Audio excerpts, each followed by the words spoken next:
Hello, ladies and gentlemen. We just had day 3 of week 4, basically round 2 of playoffs. Whoever wins or won these best of 3s is now qualified to the BO5s.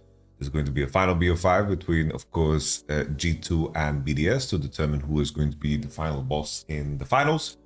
But let's take a look at the games. Vitality vs BDS, game number 1.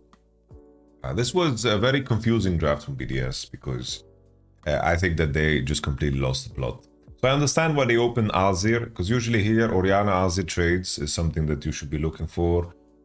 I think that's fine. They are testing if the enemy wants to play Azir. Vetio is not much of an Azir player, that's fine. But when your follow-up is Xayah Nautilus into Azir showing, that's very bad. And the idea here is that they wanted to take Xayah away from the opposition. But it's important to understand the fundamental detail of how Vitality actually enjoy to draft their Xayah. So in this particular game, right, if we look at this example, they pick Xayah here because they have Orianna already. The follow-up then is Jace. With that in mind, the Xayah is going to then mask the Jace and the Orianna that outrange the opposition by being basically the meat grinder that defends them. The answers that are good against Orianna and Jace are going to be the likes of Bard, which is a solid champ, but also the likes of Sejuani and Renekton are going to have a very hard time impacting Jace and Orianna because Xayah annihilates anything in her sphere of influence. Here, of course, I would have enjoyed Rakan more, but Volibear is turning out to be very strong, even on 14.6, so I don't mind that too much because it carries you early game. But just to highlight once again, Xayah is picked with very long-range mages. If we look at what BDS did, they have Xayah Nautilus. The follow-up is Braum Twisted Fate. I think here, the key problem with Xayah, in my opinion, picking it like this, and Nautilus, is that any AD that you would like to play with Braum is then good against Xayah too. If you think about Xayah's hardest matchups, it can be the likes of Aphelios, Varus, Jinx, Ezreal, very long-range champions, very good pairings with Braum, so you have endless choices going into the 4-5. They pick TF here. Picking range champions against Adam has been a go-to plan. They pick Vi to add additional layers of hard engage against the Twisted Fate, which makes sense. Into the 4-5 here, I didn't understand why they don't pick Talia. I think not picking Talia here on 4 is borderline a war crime. Picking Syndra, I think Syndra is a very weak champion, needs to be very specific. I think Vi is way too slow to have the Syndra pairing, and Syndra can be a champion that people consider good against Twisted Fate because it's very hard to gold card, but I think that when Braum is showing, laning against Azir, and Ezreal Maokai also coming in here, Syndra loses a lot of her value. I think Talia would have just been the better choice. Talia is just a higher quality champion than Syndra in general. And they go Ezreal Maokai, and honestly Vitality here in this draft, I think they just have like this Exodia thing going on. With Jax and Yasuo ban, Adam kind of is running out of champion. He picked Gnar, which was surprising to me. Gnar into TF doesn't sound super good. But to be fair, Adam did quite a good job in lane phase, I would say. I don't think Photon had a lot of impact in this one. This game, I think, largely came down to the draft gap. I think Vitality showed a lot of the tendencies that I mentioned in my rundown previously when I talked about the predictions. I did say the Vitality, in terms of how their setups kind of play out, I think that they have a major level of like inconsistency in terms of how their setups kind of play out. I think that they play very spontaneous and loose league, and it allows the players to express themselves, but their consistency in how they set things up isn't the greatest. I think that they have players with deep champion pools, and I think that they are playing with a lot of freedom, which can be very beneficial for someone like Hylissang. And I think in a lot of cases, Vitality, mechanically executes situations super well, but the consistency of the setups is just not good enough in my opinion. So I think Vitality has a lot of work to do in terms of how they set up for objectives and how they connect. But when it comes to spontaneous, chaotic League of Legends, mechanically, I think that they are very, very good. I think Healy, Karzi, and Photon are very, very strong players, and honestly today Douglas had a pretty decent series too. Vetio, alright too. I like this Azir game, but Vetio, I'm watching him very closely. I would like to see more from him. So this sequence here was super nice. Basic situation, she was level 5. They're crossing into top side. Nuke made the movement all the way in here, and Kazi reaches level 6. Braum blocks a lot of damage through his shield, and then he flashes. They find the damage on Nautilus. They manage to peace out. You see here Douglas with like Kazi with the exos here on Nuke, keeps him alive. Really, really nice gameplay, you know, like just very, very nice mechanical gameplay. Douglas is staying in XP range because he's reaching level 6. He gets the weird angle here on Maokai ult. Of course, he should cover the whole lane, so Nuke has to burn cleanse if he wants to do this. But I really like the sequence here for Vitality. In general, they're very far ahead now, of course. The Nautilus has been dying, 2-0-1 on Ezreal. Very hard later for Red Side to actually do much. You know, they have some tools to engage on the likes of Ezreal and Azir and TF, but this composition with Braum can block so much damage, they can buy so much time, that it is very, very one-sided. This game plain is simple. Vitality just have the better draft. I'm trying to remember if there's any other key sequences. I guess this one here, if you're a Syndra player, always Q on your way. You just Q, stack your Qs, make sure that you collect spheres. Plain and simple, you have to Q on the floor. And the same thing, you just R instantly into E, you know? And then it's just better than buffering your Q if you are planning to do this shit, you know? And then Photon just gets out, he gets out of range, flashes, and Nuke dies. This is, of course, a big, big tragedy. Photon was under some pressure, now managed to lane well with the Mercury. His CS situation was quite good, and we have a little solo bowler here from Adon. TF is a very fragile champion. He needs to rotate his summoner spells to survive a lot of all-ins and ganks. He needs to be able to push and to harass freely. A lot of his matchups rely on him poking actively and pushing actively. TF was a champion that quite relies heavily on being ahead, which in most cases he should be due to how his passive works. But Adam did a good job here on the Gnar. I like this new look to Adam because Adam has actively expanded his champion pool. Today he even played a Gragas game. He then later played a Renekton game that was quite rough for him. But I'm happy that BDS have kind of recognized their issue. I do think that BDS's bot lane is doing fucking good, by the way. Like, I think BDS's bot lane really solid, and I think Nuke should keep playing mages. I think that's just his, you know, he has a very good understanding of what his purpose is in fights as a mage, which I appreciate. I think that's super cool. We continue.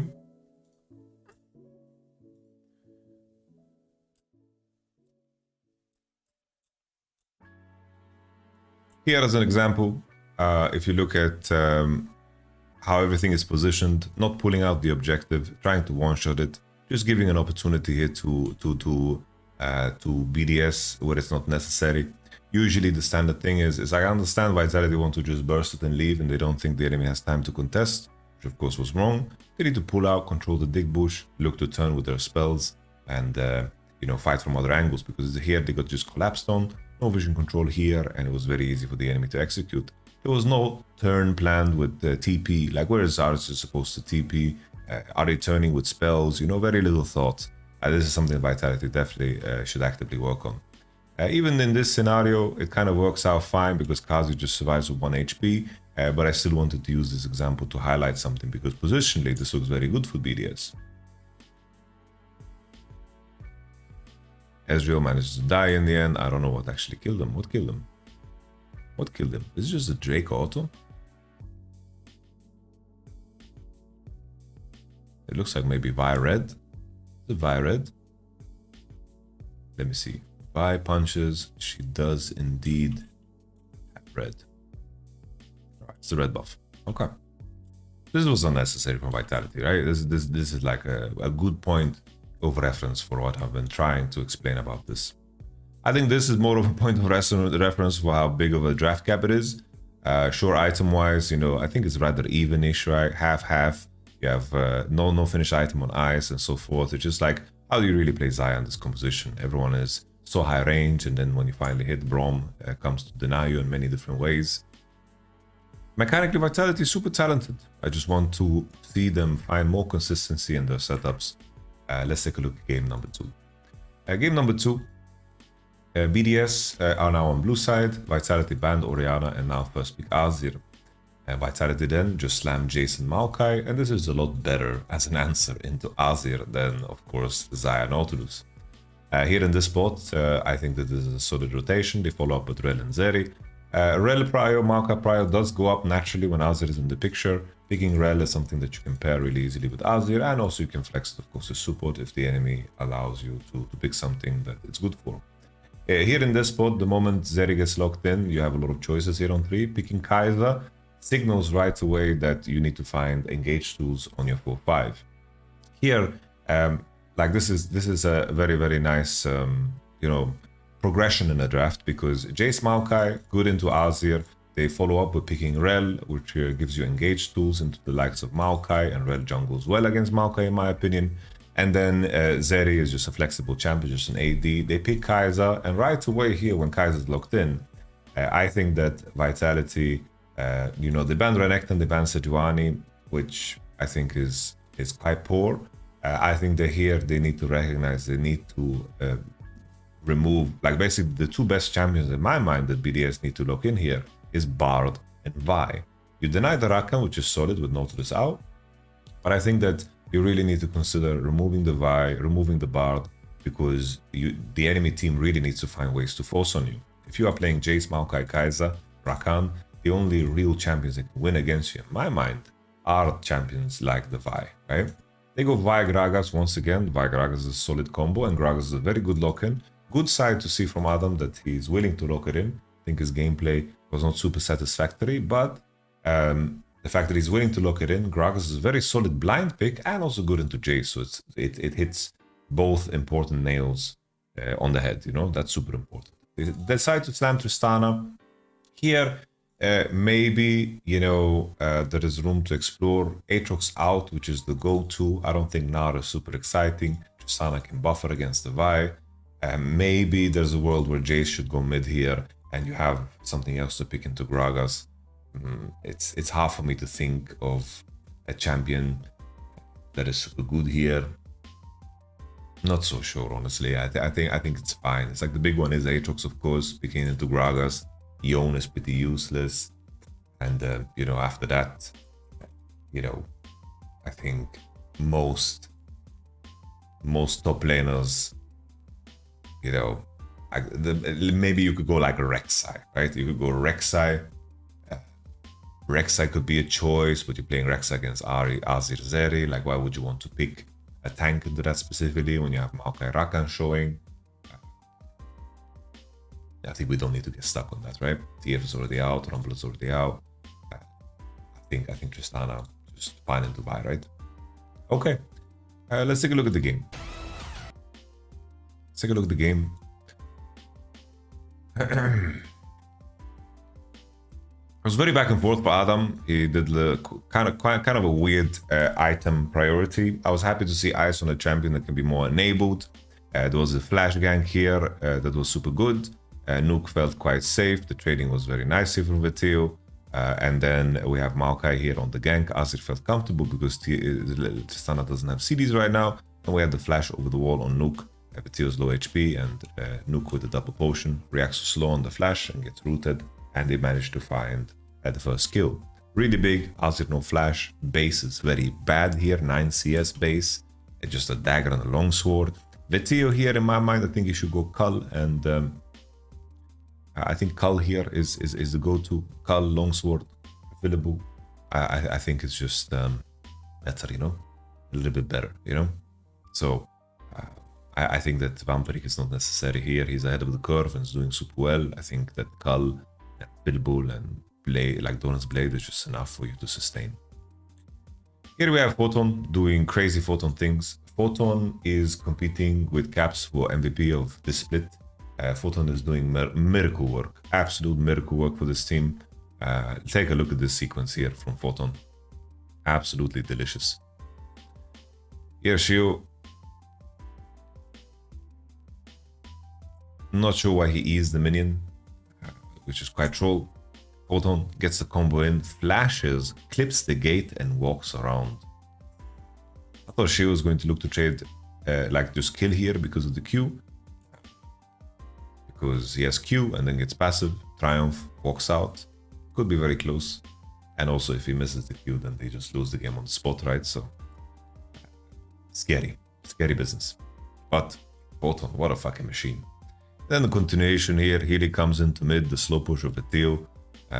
Healy-san has plenty of damage with Ignite, of course. Veteo has Ignitus Maximus, and now they just, you know, Healy-san just walks on him. W's Nuka-Cola, gets it in, Ignitus Maximus, and they get the kill. Very beautifully done. Flash of Veteo. Game looks completely over. Vitality is about to fucking 2-0. Let's see how they throw this one. Okay. We can just watch the preview as well. I guess if you missed the game, it's nice to watch the preview. A bit too far. Here we go. Biscuit eaten. Very close that he almost gets the cancel. The flash is so nice here. Double biscuit eaten. Photon's a bit too insane.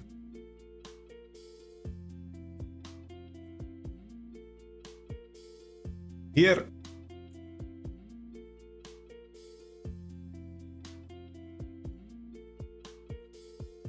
Why not? Another kill on mid lane.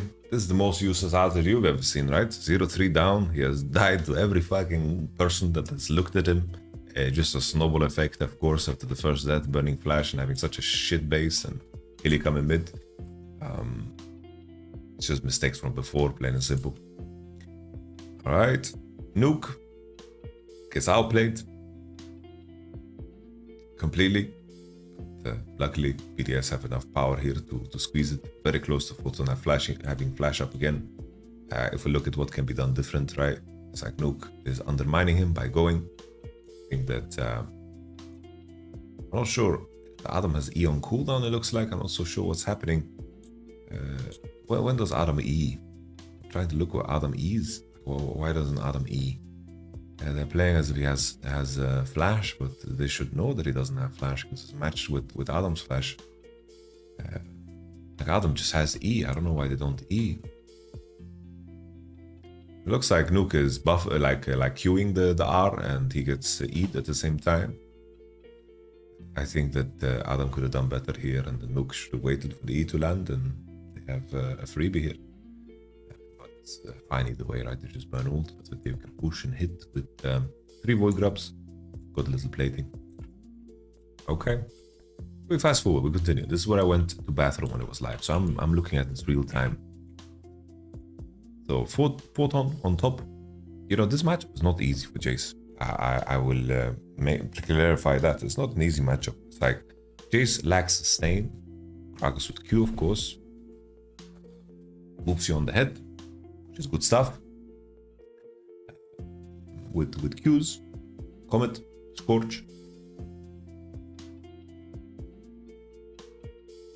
Jace doesn't have sustain, it's very weak against that, and Gragas can also E your hammer form, so it's not so easy to play this matchup. Plain and simple. Photon has fleet footwork, which is a nice tech because of the lack of sustain, but all in all, Photon Qs the wave, and then Adam with the Q has his spells on cooldown, and he hits a very nice ultimate, the ECD into Q.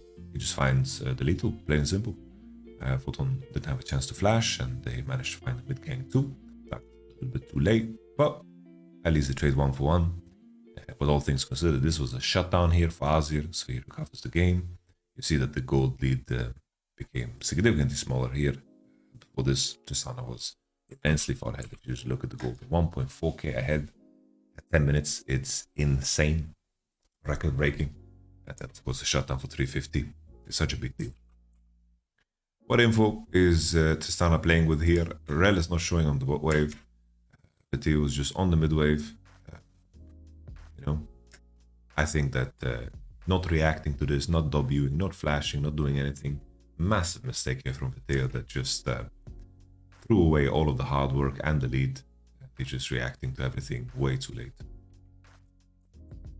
BDS find a miracle play. Not sure what Adam was cooking here with this TP, like trying to find some kind of a collapse, but look where everybody is. They just use Wild, they just use Azir ult. Azir wants to base, enjoy the gold that he just got. Everything about this is just terrible. So it's TP, just bad here from Adam. just TP'd back to lane, lost all HP and lost flash. Theo comes too, and eventually they even kill Adam. So just terrible TP. You need to just take it easy for a moment. If the enemy wants to get void grubs here, you kind of accept it. There's no problem. At least, you know, on the kill of Gragas here, like, if your goal was to deny void grubs, 3 void grubs, then you kind of achieved it because the enemy lost a lot of HP, diving the Gragas under the tower. But I think there's probably a more elegant solution somewhere in between. I don't think the BDS, you know, actively want to fight in this spot, but they managed to find the swap for Zeri to be on top side. Labrov here, it might look like he's straight up running it down, which he is, but to understand his thought process, what he's looking to do here is just to cancel bases. He's trying to be a little mosquito, but, you know, mosquitoes do get one shot if you do this shit to them, right? And that's what happened to him. 2 void grubs, 3 void grubs, 3-3, all is good in the neighborhood.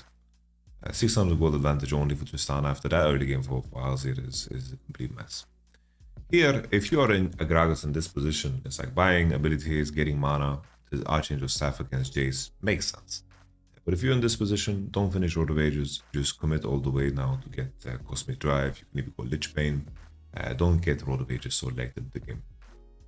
There was a discussion on Dom's stream today where people say, well, the later you buy it, the more XP you gain. It's just that you have to understand that the relative power to the moment in time is super important.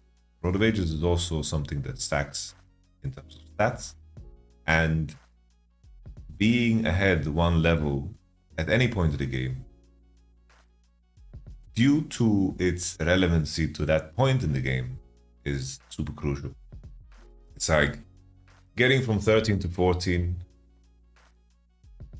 being one level ahead is what is crucial. If you want to make the most extreme example of it, imagine I could tell you this. Either you start the game level 2, or when you level 16, you automatically get level 17. The relative power is like the XP difference is completely massive in terms of what you want to farm, right? Because you only need 7 minions to get level 2. How many minions do you need to get to level 17 from 16? Maybe you need to take like 6-7 waves, right? But the relative power in terms of the context of the game is what is important. And when you judge items, how you curve out is a very important factor in terms of how strong items are. Why we saw a lot of people buy lethality items previously is because lethality items curved out perfectly. Every base you buy longsword, longsword, longsword. There was never any power hole. Serrated Dirk inherently is a super broken item. Still is after the nerf, in my opinion. Serrated Dirk is a fantastic buy. You curve out super well. That's why people enjoy buying lethality items. We saw lethality Draven, we saw lethality Senna, we saw lethality Varus.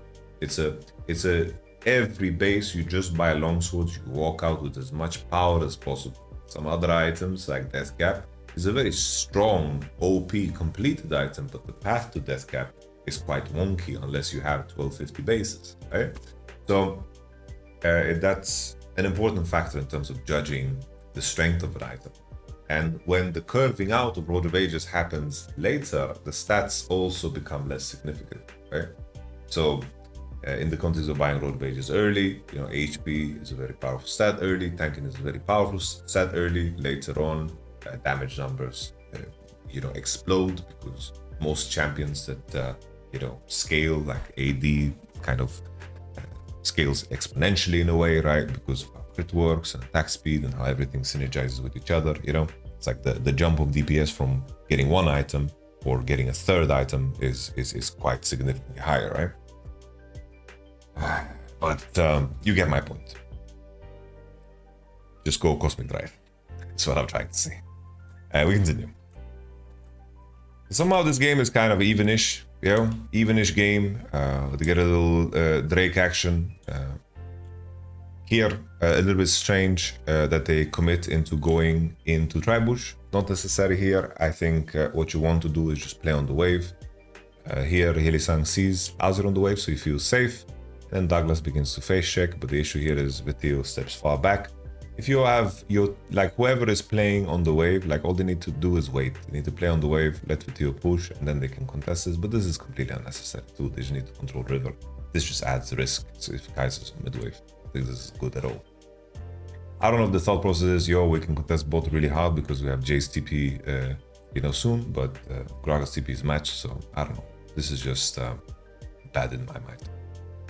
Nuke almost dies, which is super close. He actually, he lives. And then Shio beats the shit out of Vetheo, and all of a sudden, you know, this game where Vitality was quite far ahead, they are now playing a more even game, a more standard game, which is silly to think about, you know?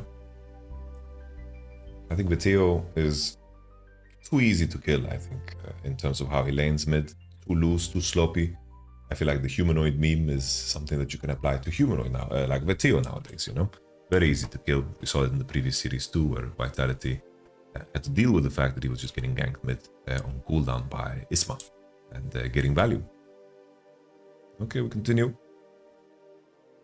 She was just making sure that Adam can't get dove. Top wave is a dead wave. Now we continue. Let's take a look at this Drake situation.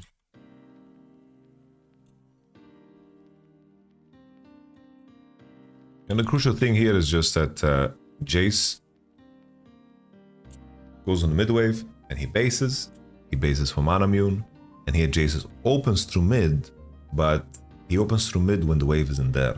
So Gragas is allowed to push this wave for free, and this makes BDS's collapse on mid wave so much more effective. Because here Vitality plays the Herald, but you can see that Jace is not connected. Jace wants to do Gromp and then do the bot wave. Placing Herald right now in this moment in time is not good. Right now they should just sit here while Jace catches so he can connect. They shouldn't be the ones forcing, because Gragas wants to be forcing right now, but Jace is not connected with this play. I really don't like this. Very close that, of course, the TP gets cancelled here. Vitality could still back off and take it easy, but posturing aggressively like this when Jace is in isolation is very bad. This is what I mean with Vitality, you know, just put themselves in situations where their mechanical brilliance somehow needs to solve the situation for them. Now Jace showed on bot wave, and Douglas is just completely in the wrong position. You get it? You get it. So imagine they don't press Herald. Jace catches that bot wave, and then they just protect this and harass the enemy as they enter. Would have been a lot better. Another thing to add, you know, a side effect of having, of course, Kai'Sa is that at this point in the game, she is not so strong, in my opinion. Not so strong. I think a lot of the Kai'Sa poke damage comes, like a Kai'Sa damage comes from W into WRing and one-shotting targets. Her poke damage isn't super significant because they have gated her damage behind her passive. But the window you have to proc passive with only Ws is very narrow, and most people are aware of the impact of it. A lot of Kai'Sa's power budget has been moved to the passive away from W when you're playing these AP builds. So it's something to be aware of. Another detail of Kai'Sa is that with this build, you don't do Nash as fast as the attack speed build. We continue. Still, you know, going poke build here against Azir and so forth makes kind of sense, but at the same time, when the enemy is showing Rel, Vi, Gragas, the attack speed build is also not that bad. Here, very lovely play here. You should never look to walk on neutral waves as Jace. You should always make sure to control river. As you can see, there's pink was right now in the river. There's so many ways to kill a Jace. That's why people don't like playing Jace. That's why we don't like EU Jace. Foden is a fantastic Jace, don't get me wrong, but in this moment you want to cross through mid. You can even collect the wave because Kai'Sa is late, and then you want to, as 4, take control of the river and make sure that people hover to you so you have all the space and time in the world to go. Thana is very different because with flash up and W up, she has a lot of, you know, options. She can place a pink in pixel and she can be safe from most ganks, and she can stand on the wave. So here, Photon just needs to cross through mid, take the longer path after crossing through mid, meaning this path here into river, after taking the mid wave, and either you're 4-on-4 on mid, which is cool, or Gragas is on the bot wave, and you can push aggressively and cut into bot and take the wave deep. Okay, just need to gain that information first. This is something that you can also apply in solo queue. Because if you save off of this, Shio finds a nice play and they kill him. The TP into the Q. Don't ease him, you can buffle R because you change to it. And now he gets killed, has no flash, and they snack on him.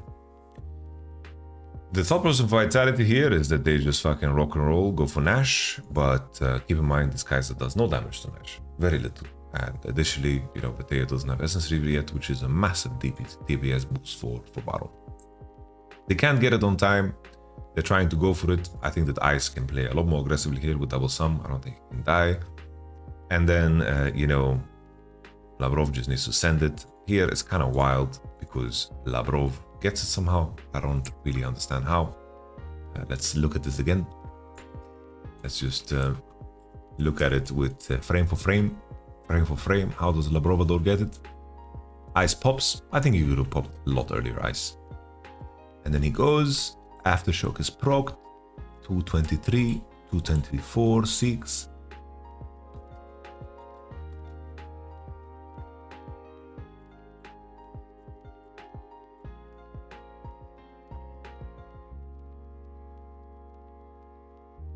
Does his ult take it? Is that what I'm seeing here? Does Magnetic Force kill Nash? I don't see Q. I don't see anything. I see Aftershock on, not procced. Is Magnetic Force killing it? Because the smite goes down.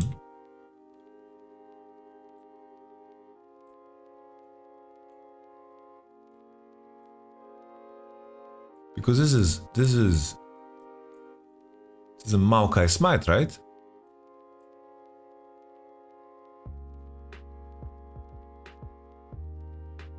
It's Shio smite. Okay. And this of course goes without saying. Now the game is quite lost for red side. They gave up a Nash. Labrov got it. And Vitality were in such a winning position, but they threw maybe 4 or 5 times in this one. We had the bot try play.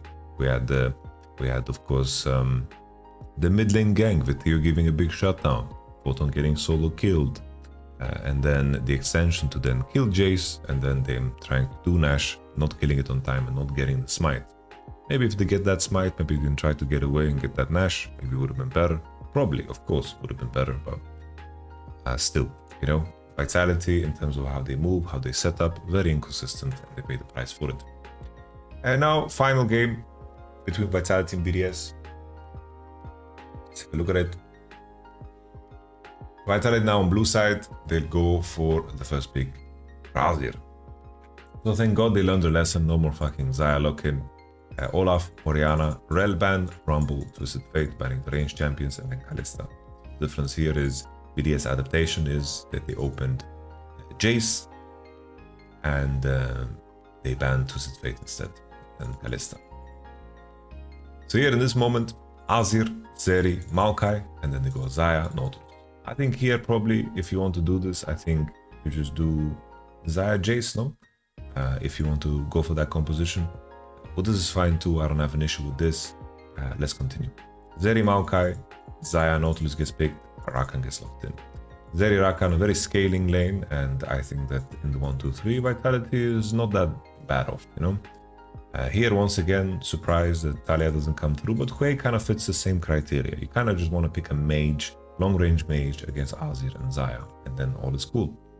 Jace gets banned to remove any additional poke because you want to make sure Hui is the longest range champion in the game. And then here I didn't understand why Vitality are banning Garen and Darius to set up Aatrox. Maybe this was just the idea to make sure that he's playing a comfortable matchup. And then Volibear jungle, very strong. You know, this early game is looking quite juicy here for Vitality, and they have a, you know, pretty complete composition. Renekton is for sure the champion to go for here. BDS have pretty decent scaling, but Renekton allows you to win early on top side, which gives you more avenues to play. Your 3v3 top side can actually compete, even though you have Maokai into Volibear. I think both drafts are quite solid here. I don't have like some massive remarks to make here. You know, maybe Xayah Rakan is just more accurate to pick over Nautilus because you shouldn't give a fuck about the enemy picking Nautilus on 3. I think the idea here is you don't want to pick Zion Nautilus because you don't want to give a free. You pick an Nautilus because you don't want to give a free Lulu here, but I think if you put Labrov on Lulu, I think you should be very happy too. I think Labrov is a champion player that really wants to be active as well. We can look at the game.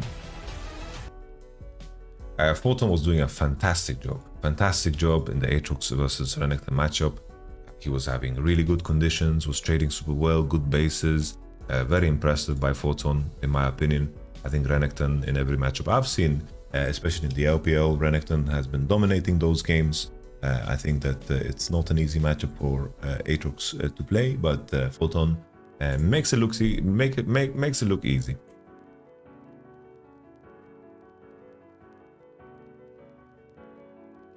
Not sure what Hilly is doing here. Like he's just inting. There's no other way to put it. The pad meme has really gone too far at this point. There's no space to be won here. Plain and simple, they saw the enemy Volibear do the Void Grubs. They have a ward on it. Very standard play for top lanes to place that ward. And Hilly is just face checking the bush and dying. Yeah, he's just dying. The wave is slow pushing into him. He has no reason to contest this, and of course this is not good. He survives for a little bit. It's not flash. He flashed into Drake bit, and Nuke gets the kill. Very bad, very bad. We continue.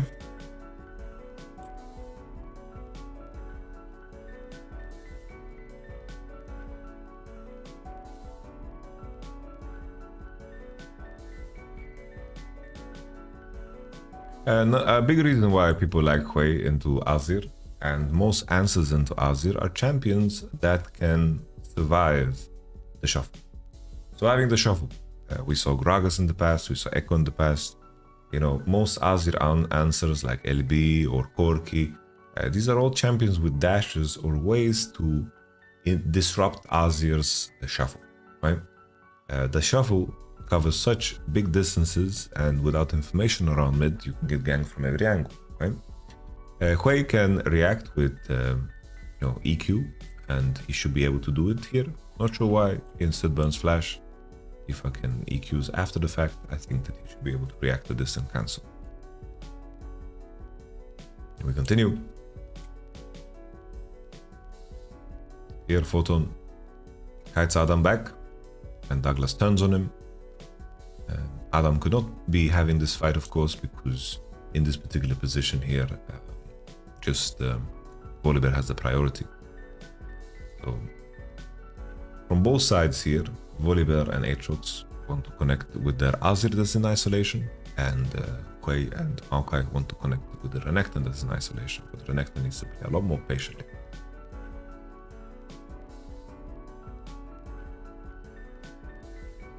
In the attempt of contesting river first, Adam just gets punished and he gets killed.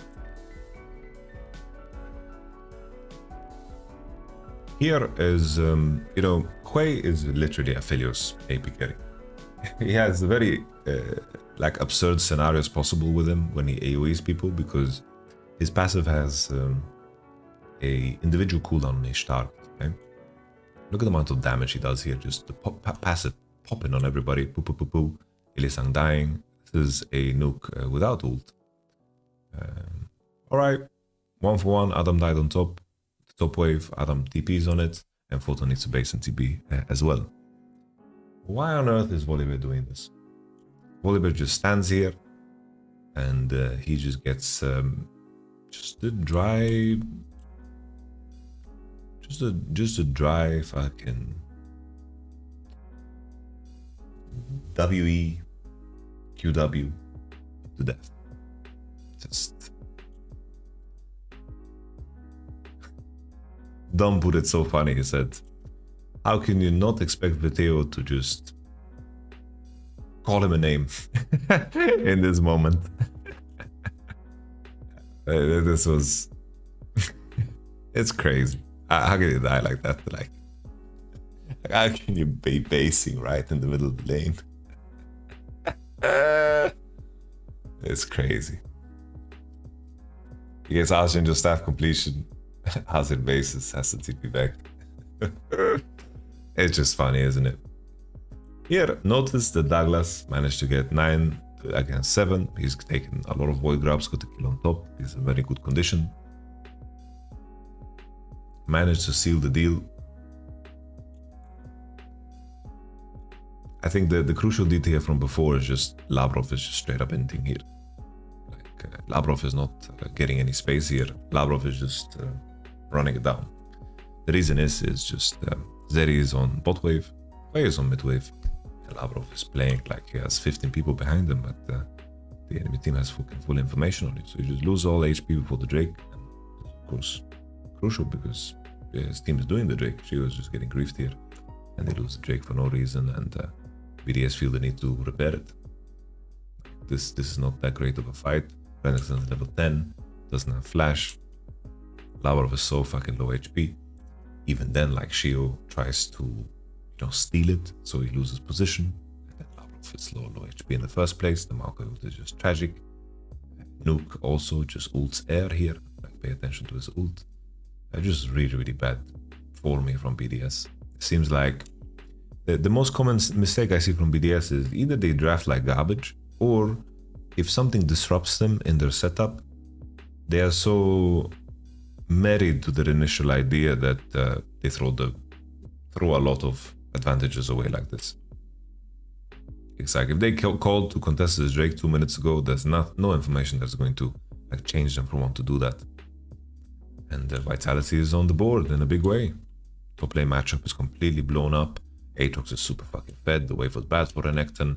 Like, this is a complete massacre, Now Vitality is in a super winning position. They should be able to convert this. Ice has to flash on the mid wave for Nautilus, which is very good trade. We fast forward to the next Drake. Renekton is just eating the pain on top. Renekton now is not committing all the way. He's committing all the way. And Hwei is on the bottom side. Here in this spot, look at the map setup here. Like, BDS is in such a big trouble. Golden has TP advantage, is bonking the top turret. Even this Drake doesn't give them anything if they manage to defend the bot. They're just in a game-losing position. Very difficult for Vitality to lose from this spot. Like, BDS is really in trouble here. But once again, BDS, similar to the mistake the Vitality did in Jay's game, look where Zeri is. Like, Renekton says, I'm abandoning top to be here for this Drake, and Ice is just getting pushed in. Here, Zeri is just pushing aggressively on the wave with the info, and there is no pressure on Xayah at all, and Zeri is catching the wave, and they are posturing on bot so far forward. Vitality is very cool to commit into a fight here because they have this TP wall prepared behind them, and then Xayah's collapsing first because she took the mid wave. Just very strange play here from BDS because they're trying to once again solve the problem that the enemy top laner has TP. Here, just because the top laner having TP, you should give up the Drake. I think that's the play. You push bot all the way, group as 4 on mid wave, make sure Renekton can farm top, and push all the way, give the Drake. That's the price you have to pay. Instead, we have this continuation, the Nautilus ult, Photon, they kill Adam as well, and the enemy team gets the dragon.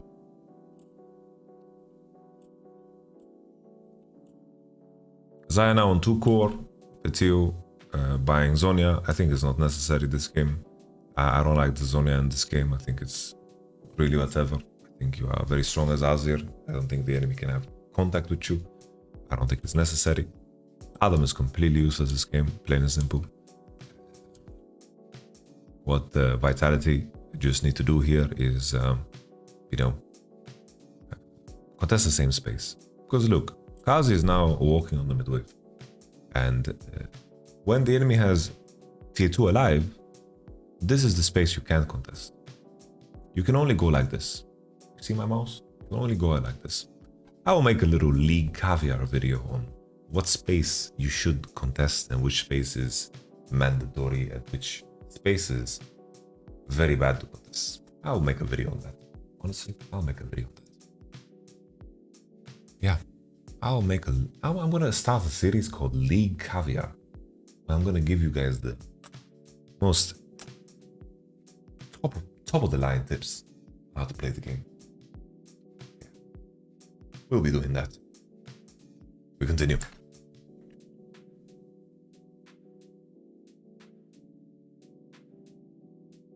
Haley crosses the do not cross line. Zaya's on mid wave. All you need to do is take a contest behind the red buff. Haley hinted. Photon did too, but he survived. So we blame Haley.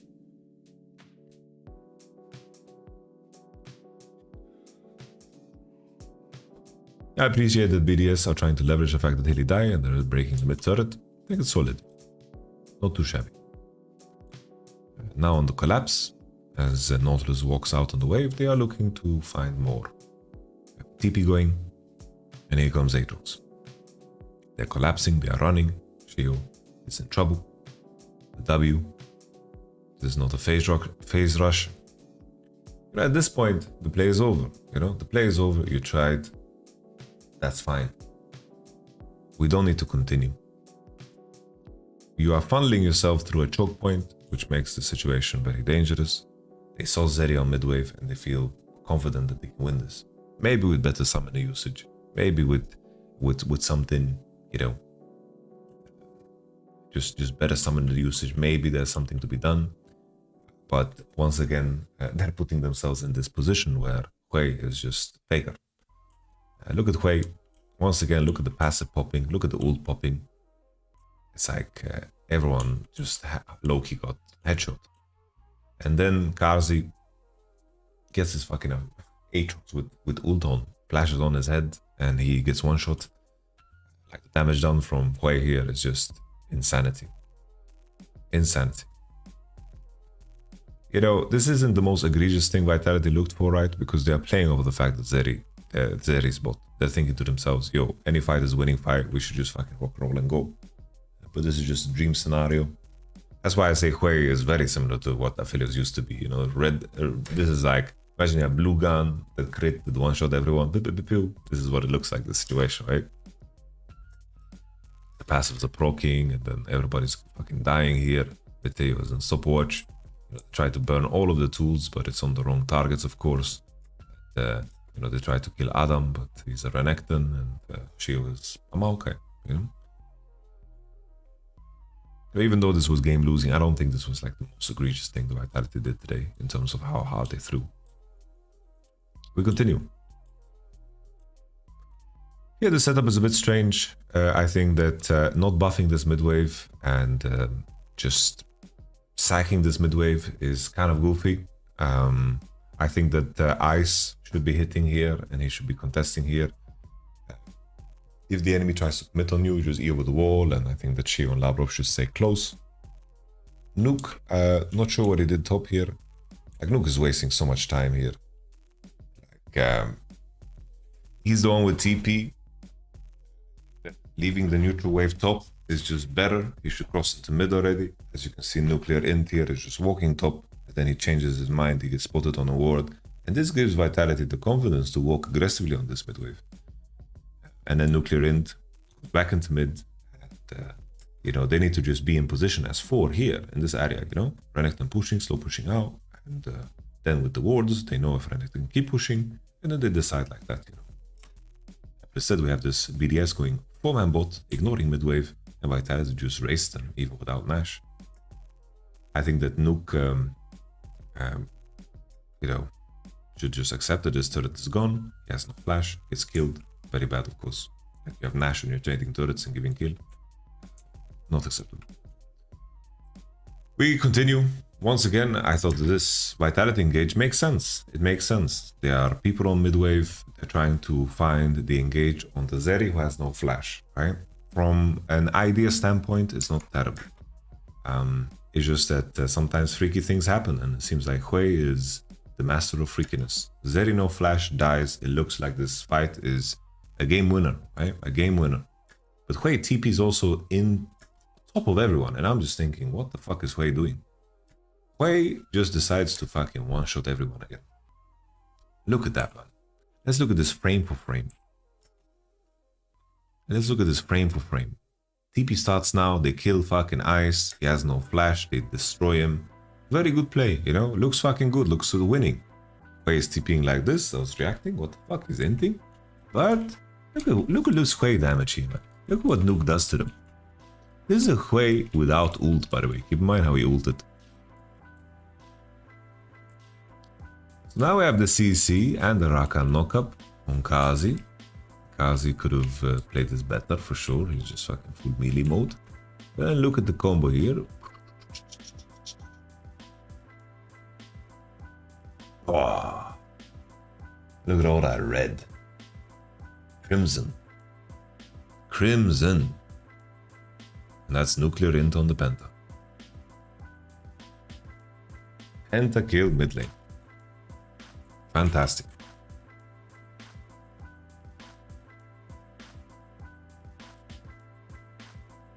Now in terms of the item curve, I really didn't like that nuclear int actually went for Magi. Should just buy a large road, should start building towards death cap. He just, you know, I think the most common itemization mistake is that I think that especially mid laners, they don't see when the final fight of the game is gonna occur. We saw it today as well with Jahu on Aussie, right? He just bought Oblivion Orb, went for the next 5 minutes before Drake spawns. He's just going to farm everything. So what was the point, you know? Similar here, I think you just buy a large road, you're happy, and you take it easy. Magi took a massive nerf. Massive nerf to Magi was that it's no longer a legendary item that counts towards mythic passives. There's no mythic passives in the game anymore. The only like mythic passive that you could argue for is like Essence Reaver because it interacts with crit. I'm almost done actually. Just give me some time. We continue. Adam tries to push it forward.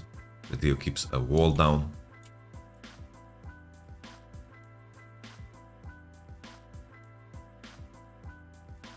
So good, the final fight of the game.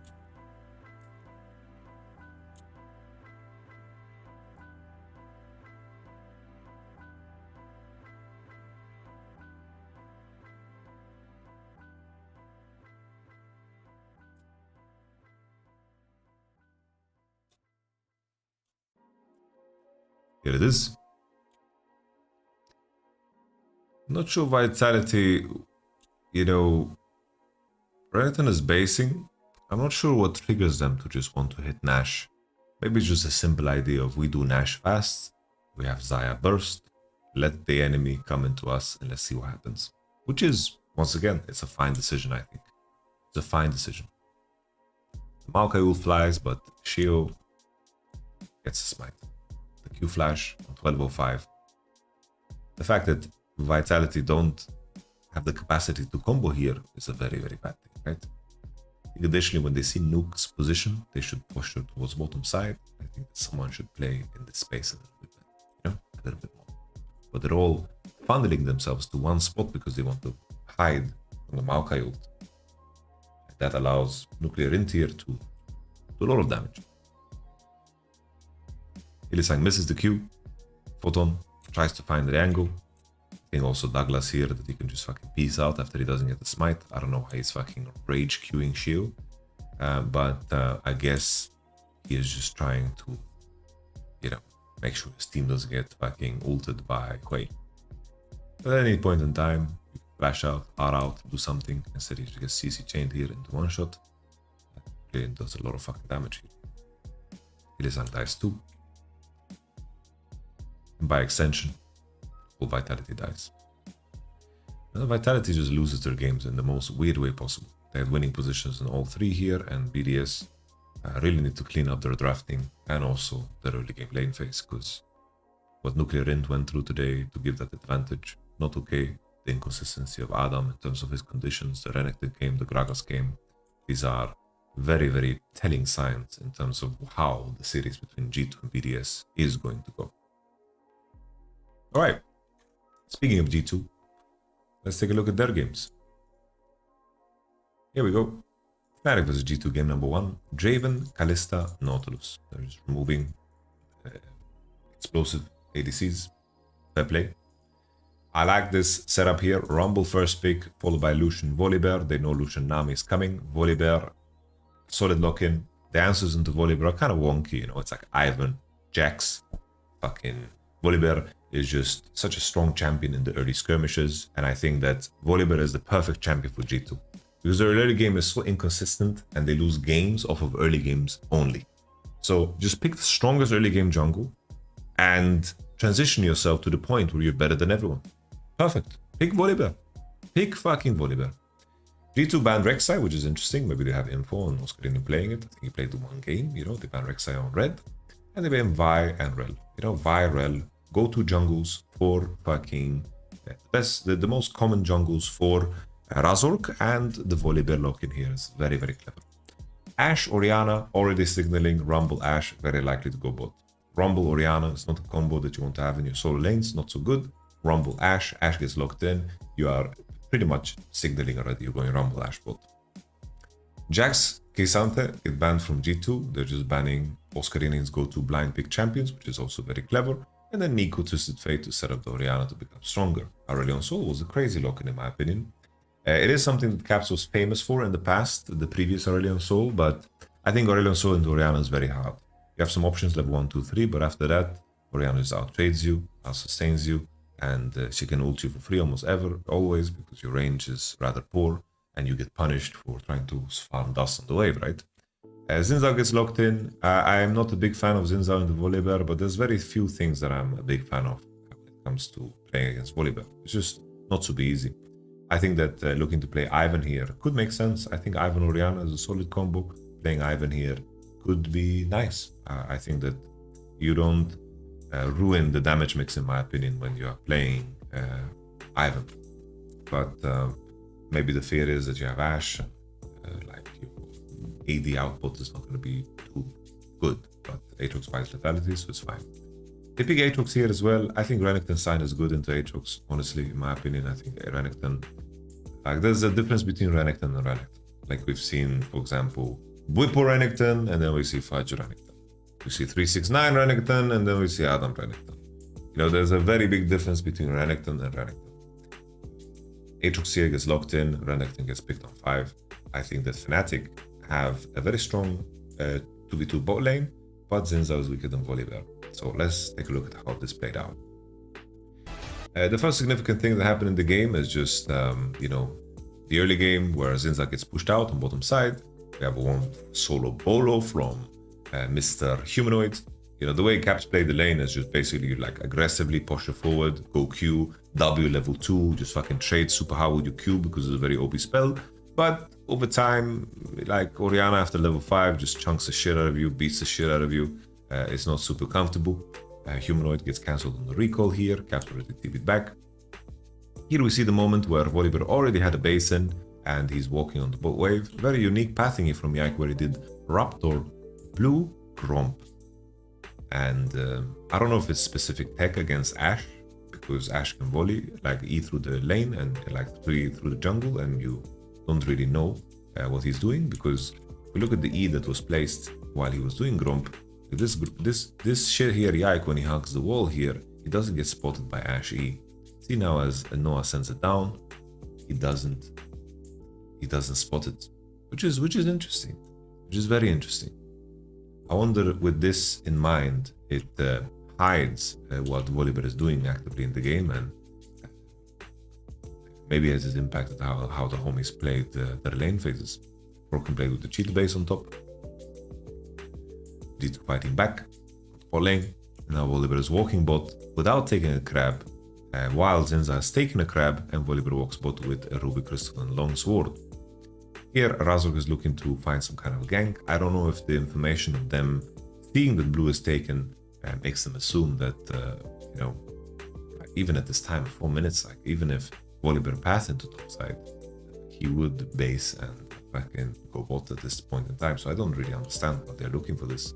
I think Razork should just base. I think this is just straight up troll. There's no real signal here. They should just make the push in so as hard as possible for Hansama and Mickey to be 2, and then they should just base. I think this is just bad play from Razork. There's nothing, no information makes this make sense. Nothing. This gives a lot of breathing room to Lucian Nami, but you know, the main thing is that Xin Zhao doesn't gain anything tempo-wise. This is a solo kill situation. You know, Caps is trying to win out with the fucking Q trade, but power. Maybe if he flashes QW, maybe there's room because, you know, that can be done. Maybe if he eats biscuits, more biscuits, he just fucking eats biscuits. He pots earlier. Maybe there's like some small details that can make this better. Let's see. Pot earlier. Pot earlier, I think he can do. Biscuit earlier, sure he can do. Biscuit, just so I can eat, have more HP, and then the Q is flying. Again, go for the flash, you know? At this distance, it's quite hard to flash the Q. Could be as well that human would just flash W's on top of himself and fucking, you know, kills too. But I think maybe there was more room for Caps to squeeze here because it's very close. So now, Humanoid 1-0 has the perfect inventory.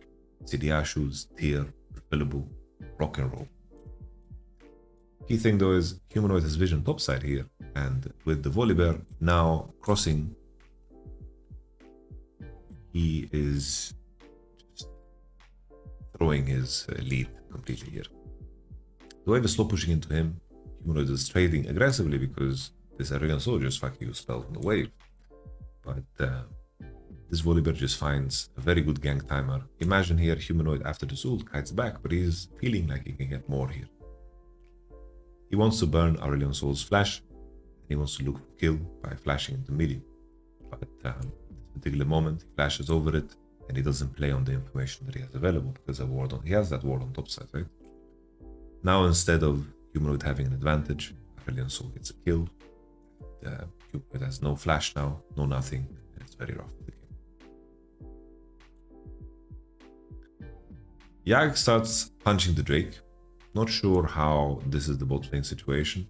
Like in my mind, I feel like the conclusion of Ashe Rumble against Lucian Nami needs to be heavier favor towards the Rumble and Ashe than what it is in this moment. Even though we have seen very limited things here from bot, you can safely assume that Lucian Nami did a good job, you know? Sure, we had the Volibear Zinzao exchange, but that shouldn't really affect bottom side. That was just Zinzao losing a lot of tempo. So here Yak hovers into the bot play because he sees an all-in commencing.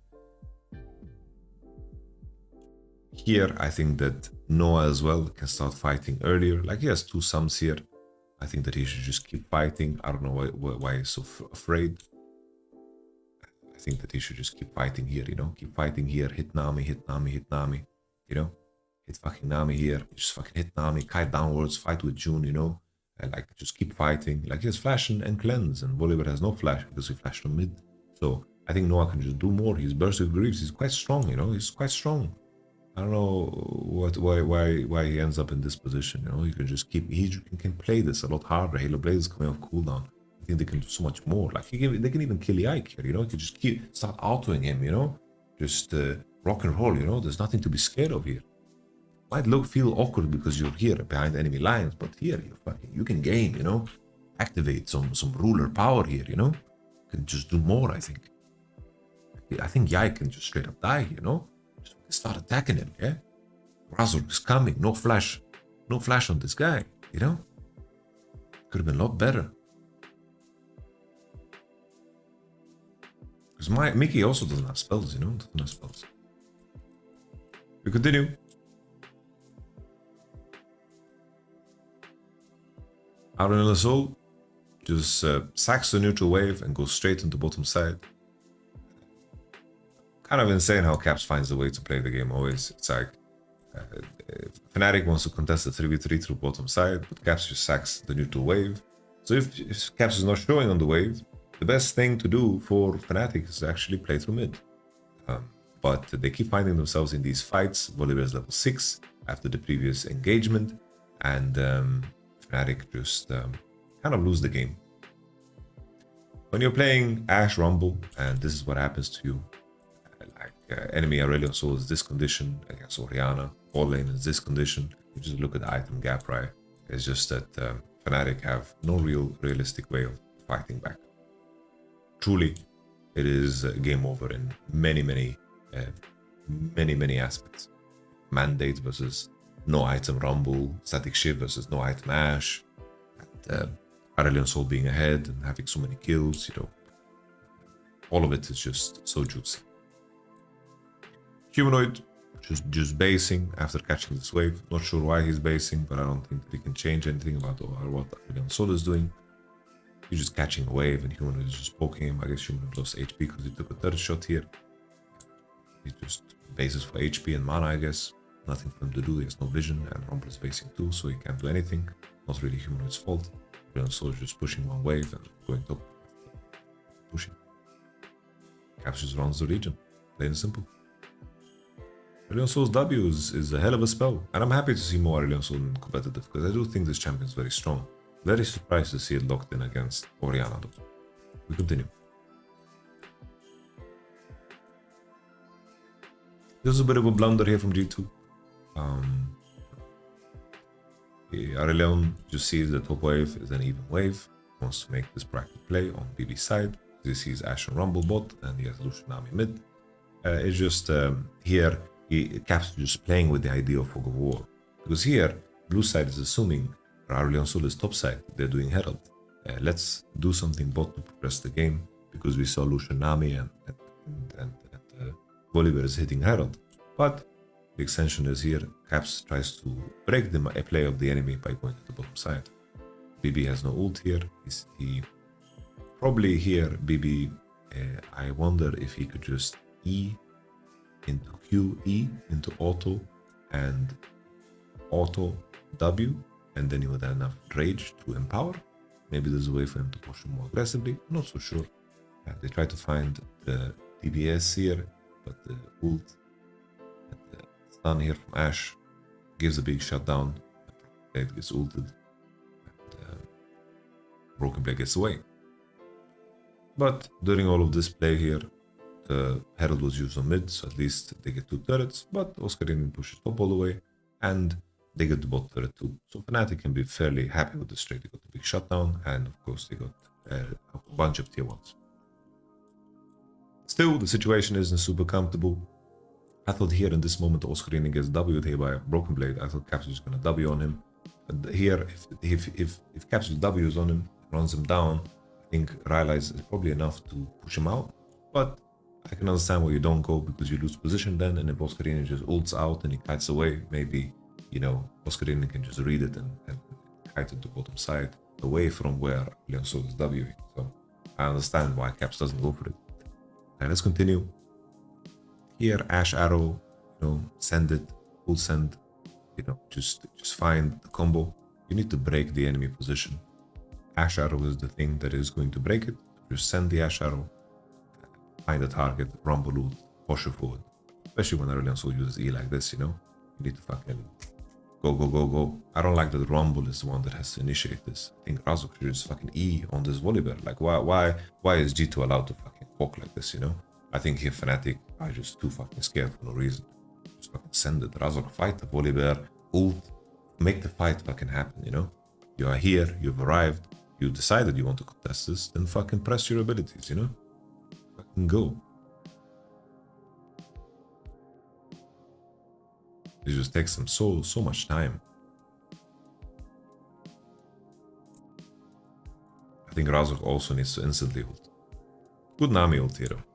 Like, if I look back at what G2 is doing here, the reaction to Xin Zhao going is super beautiful from G2. The moment Xin Zhao goes, we see a fucking Nami ult. Actually, it's even before, you know? It's even before. They just send the both Nami combo here. I think just waiting with Ashe Arrow, waiting with Orianna to push it forward to look to ult something, I think this is just something that shouldn't be done, you know? I think Xin Zhao should just create space with ult as soon as possible, if your intention is to contest this. Whether it's a good decision to contest it or not, honestly, you get fucking outskilled because of your bot lane picks in my mind, so I feel like if you just give these objectives up, yeah. Maybe Orianna and Aatrox have better times to fight. Look at their items. Screening bases for Profane Hydra. Not so sure. I'm just looking at it like, is it a good decision to even look for this in the first place?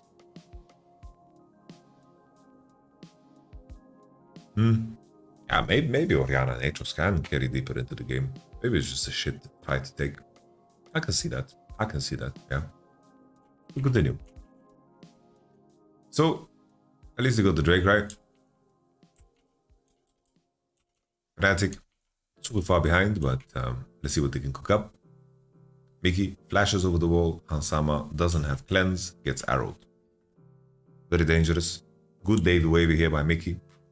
And somehow Hansama survives. Really good wave here from Mickey. The main thing is Fnatic is operating with very little vision. I like the fact that they are, actively using their spells when the enemy is on the mid wave. But just Humanoid throws his position because he wants to eat the Zinzao to ult Hansama. And then he just gets CC comboed here by Mickey into the bubble. Very nice from Mickey. Mickey today was fucking wonderful. Mickey, I think he deserved scrutiny for his gameplay the past days. But today, really fucking good. Really good.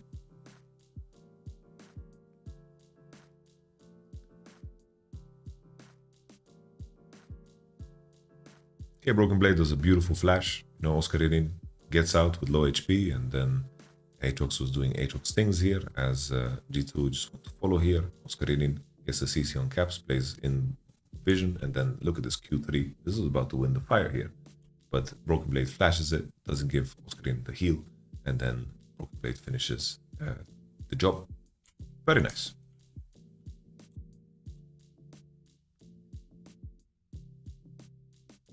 Not sure what the plan here from Humanoid was.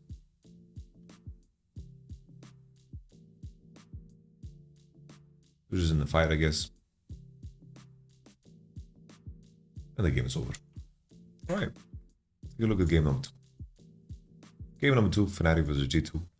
G2 now on blue side. Vi, Rumble, TF Ban, Draven, Kalista, Rel. Following similar logic, but here Fnatic ban Rel themselves. I think that after that first game, I feel like Volibear is so strong here in Europe. Very strong. Just very hard to pick a champion that matches it. And I think if anything, I thought here, plain and simple, that they're going to look for Jax Karma. I feel like Jax without Karma doesn't pack the same punch. They're picking Jax, picking the Volibear. You can at least match the fights against Volibear, but the OP part about Volibear is that Volibear just clears jungle too fast, too quick. Volibear secures your early games, so you just need to find scaling in the other departments. They go Zeri and Jax, and Rek'Sai, Azir gets picked. They feel comfortable that they have enough champions to pick against Zeri in the 4-5. They have Lucian, Kog'Maw. Like, these are not like terrible bans, right? There's like so many things you can play against Zeri, of course. Renata Glass gets banned, Blitzcrank gets banned, and then Corki, of course, on 3. Fine and all. Olaf is an answer into Rek'Sai. Not too excited about that, but Lodalytics does say that that's like the best matchup you can pick into Rek'Sai, so it is an Oscarinian champion that he likes to play. Jinx Trash gets locked in with Blitzcrank out. That's a fairly safe blind, I would say. The enemy, like even if they pick Lulu here, I don't think it's like good enough. I think it matters. G2 have a very, very nice cohesive draft, but I think Koki can do some serious damage here, relatively even, I would say. Just hard for me to judge how useful Olaf is going to be into Rek'Sai and so forth, but I'm not so sure. Rek'Sai is kind of a goofy champ with very consistent output in every game, it feels like. It looks very hard to break this champion in lane. Another thing here is that maybe for Zeri it's hard to carry against Jinx and Azir later on in the game, but Zeri is very mobile, and with Nautilus suits and so forth, they should be able to put some pressure on Jinx and Azir. Of course, Rek'Sai can be disruptive, but considering Zeri has a dash, Corki has a dash, it's not super easy for Rek'Sai to latch on to these champs the same way as like Varus or something. We look at the game. Here's game number 2. Right, let's take a look at it. Razork starting red, blue. Yike starting red. Oh shit. I just accidentally clipped my fucking... I don't know what the fuck. I clicked the start button on my Xbox Guitar Hero controller on the floor and just opened a bunch of random shit that I've never seen before. I think my PC just believes this is a Xbox controller and thought I was pressing the Xbox Live button. Okay, let's continue. So, solid gang timer here from Yike. He just skips, here they think he's doing wolves. I think that Corki could die here. I think that Top can die here. Like, doing 3 cent. Like, you should know that the 250 timer, the enemy jungle can gank from topside river if he started bottom side. They have the info on Raptors from before. This is a common time to gank. 250 from top side, 230 from bottom side, 225 maybe. Yai getting value here is a very big deal, especially against a champion that doesn't have TP on top. Broken Blade decides to burn his flash, and Oscarinian was slow pushing out against BB, and the wave is very, very bad. They cheat the base on bot, and Thresh gets a roam timer on mid during this window. And then Yai continues his clear. Rek'Sai keeps the freeze, and here comes Razork Activo. He's looking for the gank. He does a little loop around. He kills the crab, and now he's thinking, I'm gonna need to punish this motherfucker. I need to punish this motherfucker who has no flash, and to kill him, because my Olaf otherwise is in a bit of trouble. He goes around, and Oscarini tries to crash the wave. He's fighting. Razork Activo, after the W, decides to pounce. Naturally, of course, because now he can't tunnel. So he's queuing over the wall, and now he's looking for E into flash. But that little sidestep or the block of the minion just puts him out of range, and it looks very goofy. He feels very stressed in the play because it's limited time, but after the borrow here, I think what is it, 5-6 seconds before Broken Blade can borrow again, and then finally he borrows again and E is off. Oof. It's a disaster. Coach's face, Gax, 0. That's the face when that happens. Broken Blade gets away. The little mosquito Rek'Sai. And the Ike now opening the bottom side with that first blood tunneler gold is pretty massive. They decide to invade the Gromp when Razork showed top, and also they know it's clear after he showed top. They decide to fight here. Here, of course, G2's champions are very strong. Volibear is insanely strong. I think Razork here, when he presses E, I think he should just fucking fight with his teammates. I don't know where the fuck he's going. I think Razork had a very poor series today, and the Volibear just was too beefy. Just fucking smack them around. Alright, let's take a look at this game. I think also there's argument for Razork just fucking pressing E on time when he's getting engaged on like this, you know? Let's see if there is a frame where he can just press E. I like that the Gromp is in the bush, but here, like, he queues in and doesn't E. It's just bad play, I think. And then, additionally here, after the E, like, why doesn't he just fucking E these homies? You know, there's no cleanse on Hans Sama, fucking fight with his team. Why does he go towards the Volibear? He just kind of ends it. Very bad. Very, very bad. Yike just opens on Drake, kills it. Here, Broken Blade is just leveraging the fact that he's so far ahead on XP and he's keeping the freeze. You know, Oscarini was in trouble at the base. And the key thing here is trying to keep Oscarini out of XP range to pressure. The way you want to play this matchup is you never want to be tunneling forward. If you tunnel forward, you might be in big trouble. Basically, how you play this is BB. You walk forward, knock up, trade, the enemy ults, you E out, peace out. Arrivederci, you know, buy time. Here, BB, you're gonna see him soon swim towards Oscarini. It's coming soon. He's swimming. Here he's swimming. And Oscarini just says, Arriba. And goes towards the wave, gets to level 6, and Broken Blade with no dash now, and no tunnels prepared as well. It's just in big trouble. Really, really bad from BB. It's also one of those things where you need to fucking set up the right tunnels for you in terms of laning. You just set up some tunnels in the bushes and you can get a lot of work done, you know? Now we have a continuation. No idea why they are so horny for Oscarini here, who has flash still. Broken Blade TP's back. I think here, just turn on Razork. Razork has no flash, no E, just fucking one-shot it. Instead, they are chasing Oscarini, baddie from Yike. They are really, they just like Viking, I guess. And this ends up horribly. Fnatic back on the board after some poor decisions from BB. BB decides to sit in the sneaker chair to look at Razork clear jungle. after proxying. I thought he's gonna base for Bramble, but decided not to do so. He's just watching Jax clear the camps in front of him. This information, of course, G2 leveraged it to invade bottom side, but it was enough to just look at him, right? Just looking at him would have been enough, but he was just chilling because Olaf was not hard pushing top, so it's not like he lost anything, so all is good. They took the bottom side camps, and then on re-entry, they gave it away because Jinx wanted to base. Natural. Alright, let's take a look at this situation. Jinx is hovering first, wants to participate in the fight, but there's of course, Zeri wants to participate first because she can E. Not sure why she doesn't continue the hover, because here it looks like Zeri wants to participate, and then she chooses not to. Corki is here, no package, and they get hooked. Really beautiful flay here from Mickey. Pay attention to this flay he does. Oof, wow. Very nice flay. Razork doesn't get anything done.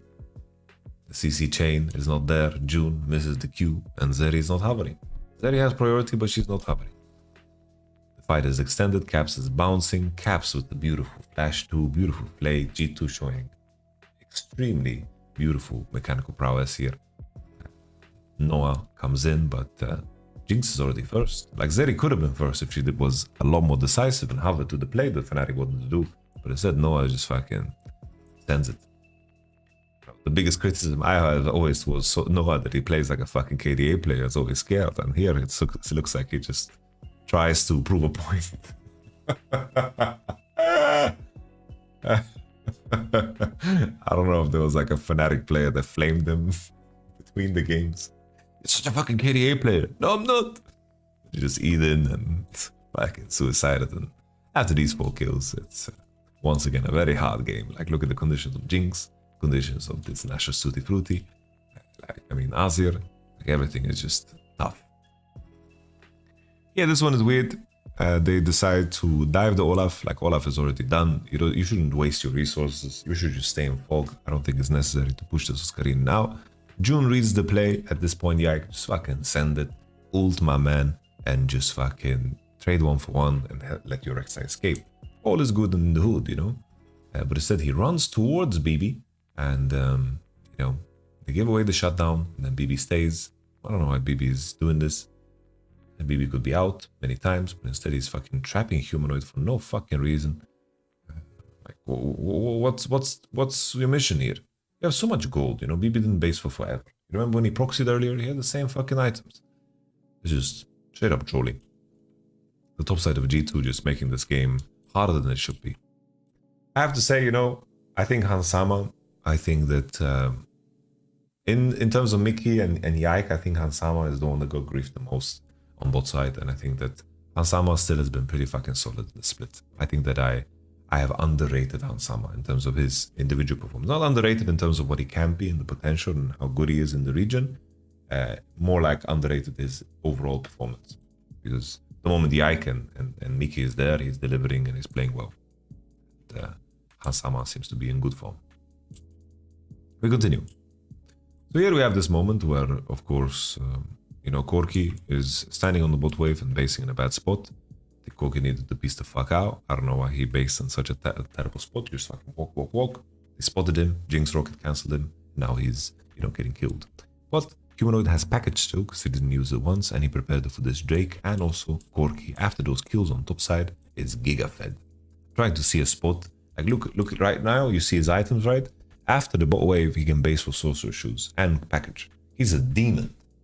Corki right now can 1v9 because of those kills on top and the shutdown. Corki can 100% 1v9 in this spot. He has package, he has all the good stuff. I'm telling you. So, June gets killed as well. He gets hooked. G2 just want to do Drake, but they lost a lot of HP here. Mickey died too, 1 for 1. Caps uses tools to try to catch Noah. Noah, nimble, finds a way over the wall. Caps doesn't get him. But I like that Caps fucking ults in the air. Like, you can ult in the air and you can win a lot of time. All of Azir, they land, ult then, they sip a little coffee, they fucking take it easy for no fucking reason. This is very, very good Azir gameplay. Caps is in the mix, is in the pocket. We like it, Picasso. Now, Humanoid, TP, Rocket, package, 2 items, Sorcery Shoes. He is the strongest person on the Rift right now. Sama has flash, Caps has flash. This should be such a win here for Fnatic. How can you be in this spot and lose? Let's see how they do it. I think Humanoid kind of just fumbles. He really fucking fumbles here. He waits for Oscarinin to just fucking go through the traps. And Oscarinin ults and he walks forward. You know, Humanoid can just pepper them, you know. Caps use flash here.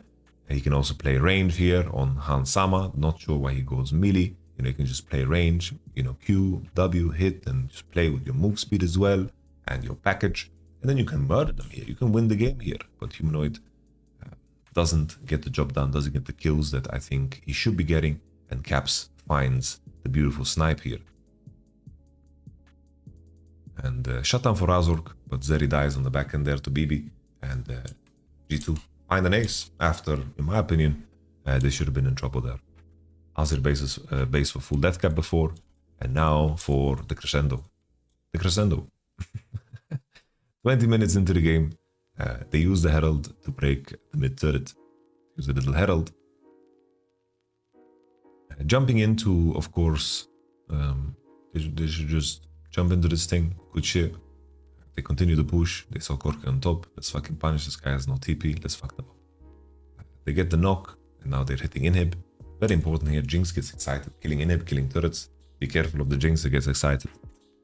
They push it forward. They get the Inhib. 20 minutes into the game. Fine and dandy. All that good stuff. But for some reason, Red side decides to fight. Corki is coming from flank for some reason. And Oscarinin dies. Jax dies. And all of a sudden, Hansama has so much excited stacks. If he hit his Inhib, he would have kept going. And Humanoid as well gets tracked down. This BB finds him, you know. BB is under the sea. He is over the wall. Finds him. Cancels the W. Humanoid too slow. Kills him too. And all of a sudden, the game is over. Fnatic fans all over the world were hopeful after that BO1 win. But what it really did was it pissed off G2. I don't think G2 was super clean today. I think Yike had a fantastic performance. Razork had a continuation of his week 3 performance, in my opinion. I think that the Volibear problem is a big one because it solves all the issues. I think also Mickey was insanely good today, and I think that's very important, you know. Caps was as good as always. BB had the standard game as well, like some shit, some good, you know. Caps was a machine. He died solo kill, but after that he just carried the game with the angles and the timings he found.